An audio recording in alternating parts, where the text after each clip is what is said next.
Hello dear friends, Chhattisgarh राज्य open school के लिए बहुत ही इम्पोर्टेंट क्वेश्चन लेकर आया हूँ। कक्षा 10वीं का इकोनॉमिक्स अर्थशास्त्र। इसके पहले मैंने कक्षा 10वीं का अर्थशास्त्र हिंदी माध्यम में जो है पहला पार्ट जो है जारी कर दिया है। वीडियो जो है अपलोड कर चुका है यूट्यूब पर।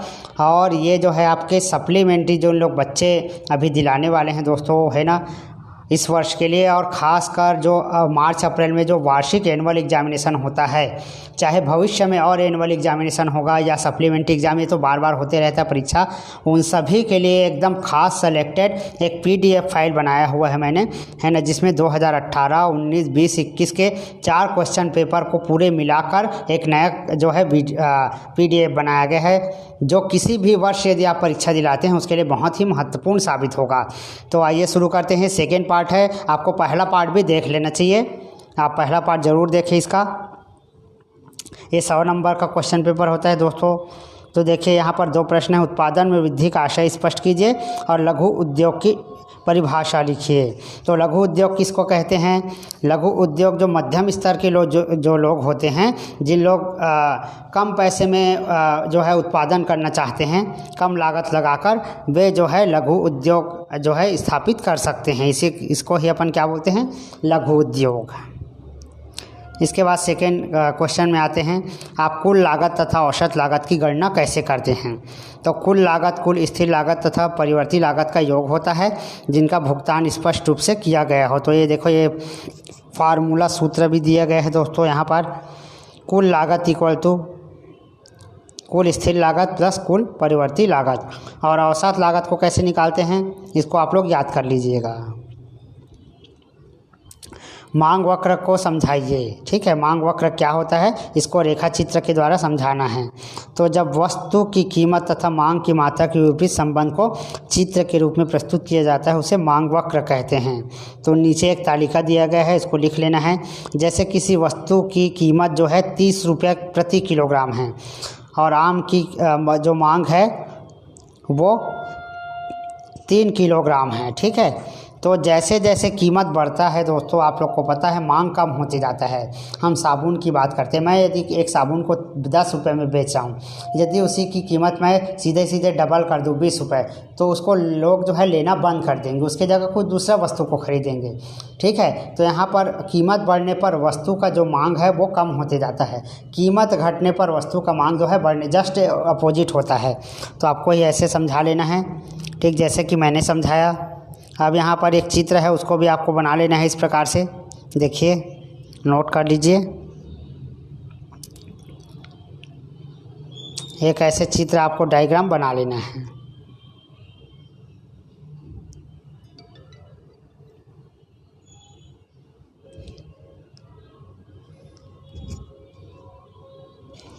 इसके बाद आते हैं दोस्तों, आपूर्ति की परिभाषा दीजिए।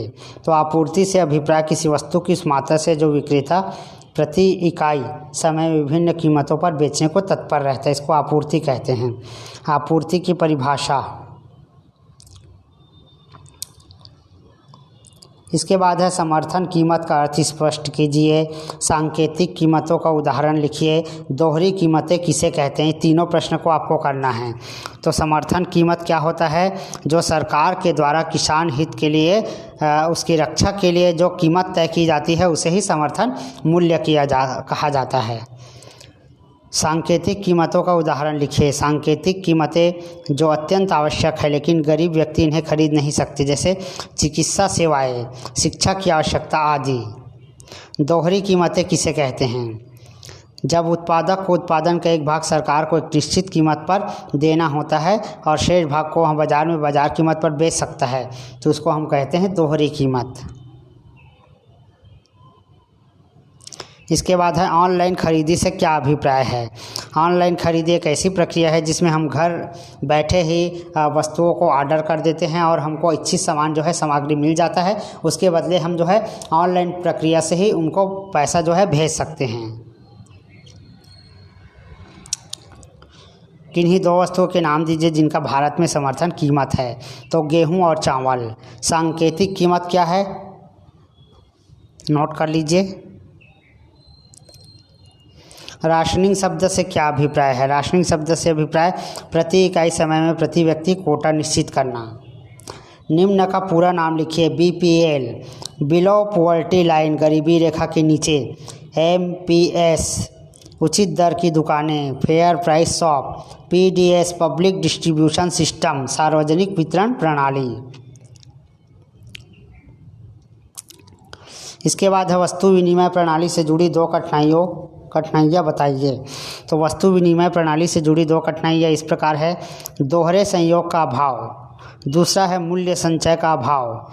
तो दोहरे संयोग का अभाव यानी क्या होता है? वस्तु विनिमय में दो ऐसी व्यक्तियों का मिलना जो अपने अपने वस्तु देकर एक दूसरे की वस्तु ग्रहण करने के इच्छुक होना चाहिए, ठीक है।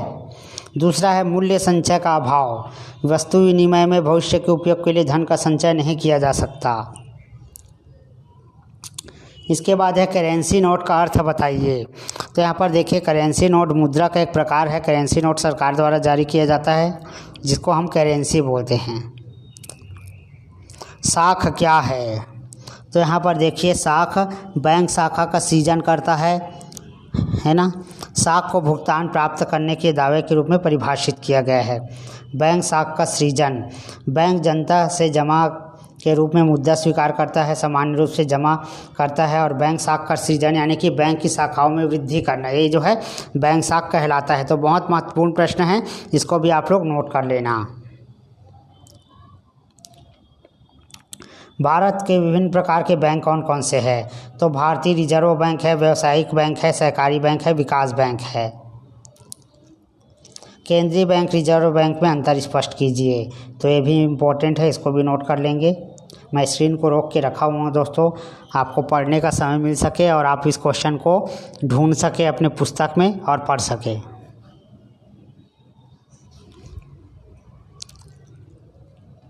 इसके बाद आगे बढ़ते हैं। बचत की गणना कैसे होती है? लोग बचत क्यों करते हैं? तो बचत बराबर आय माइनस उपभोग, ठीक है। डाकघर बचत बैंक पर एक निश्चित टिप्पणी लिखिए।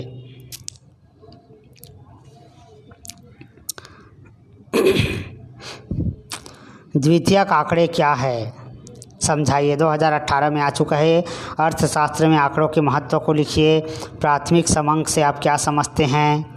ये तीनों प्रश्न इंपॉर्टेंट है, तीनों को नोट कर लेंगे। इसके बाद है निम्नलिखित आंकड़ों से समांतर माध्य की गणना कीजिए, ठीक है। तो समांतर माध्य की गणना कैसे करते हैं आपने पूर्व में पढ़ा होगा या नहीं पढ़े होंगे। तो मैंने इसके पहले इकोनॉमिक्स का एक और वीडियो जो है अपलोड किया है, उसमें मैंने पूरा समझाया सवाल को, तो इसको देख लीजिएगा, है ना।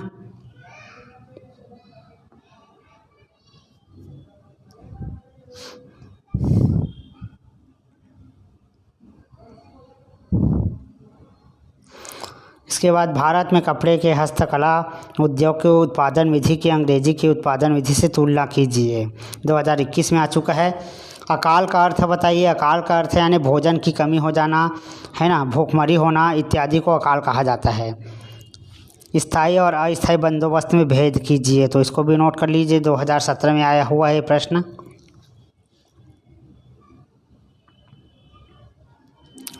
इसके बाद है स्वतंत्रता के बाद भारतीय अर्थव्यवस्था में क्या परिवर्तन हुए।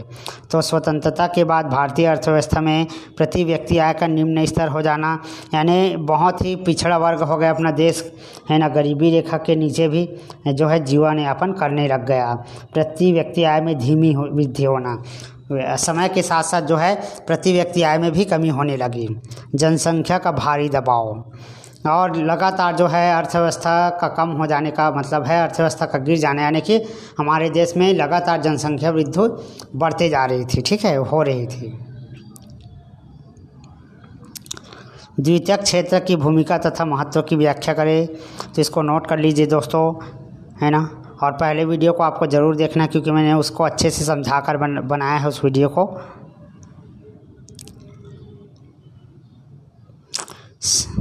इसके बाद है सर्व शिक्षा अभियान के 3 उद्देश्य लिखिए।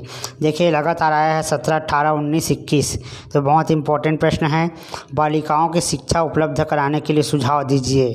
तो यहाँ पर पहला है हर समुदाय में बालिकाओं के लिए आदर्श विद्यालय की स्थापना करना होगा। बालिकाओं को वर्दी और अध्ययन सामग्री उपलब्ध कराना होगा, इसके बाद है गरीबी रेखा क्या है, किसे कहते हैं। 2018 और 20 में आ चुका है। तो गरीबी रेखा है ना, जिसमें क्रय करने की शक्ति नहीं होती है और जो गरीबी रेखा के जो नीचे जीवन यापन करते हैं, भोजन जुटाने में सक्षम नहीं होते हैं। ठीक है, ऐसे लोगों को जो है गरीबी रेखा के नीचे। पर्यावरण के 2 मुख्य घटकों के नाम लिखिए। तो ये है जैविक तत्व और अजैविक तत्व। नवीनीकरण तथा गैर नवीनीकरण संसाधन के उदाहरण दीजिए। तो नवीनीकरण संसाधन वन, जल और गैर नवीनीकरण किसको कहते हैं, जिसका उपयोग हम जो है भविष्य में दोबारा कर सकते हैं। और अनवीनीकरण ऐसे संसाधन होते हैं जिसका दोबारा हम उपयोग नहीं कर सकते, जैसे पेट्रोल और कोयला का उपयोग जो है हम दोबारा नहीं कर सकते। इसके बाद है प्रदूषक क्या होते हैं। इसमें से एक प्रश्न 100% आना है। इसके बाद है जल प्रदूषण क्या है, जल प्रदूषण के मुख्य स्रोत बताइए। तो नोट कर लीजिए इसको।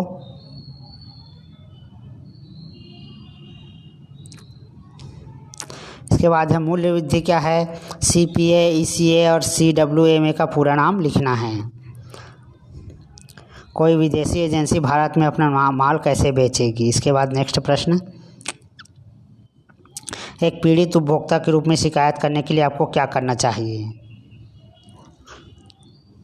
तो नोट कर लीजिए दोस्तों इसको। उपभोक्ता किसे कहते हैं, उपभोक्ता जागरूकता का अर्थ क्या होता है।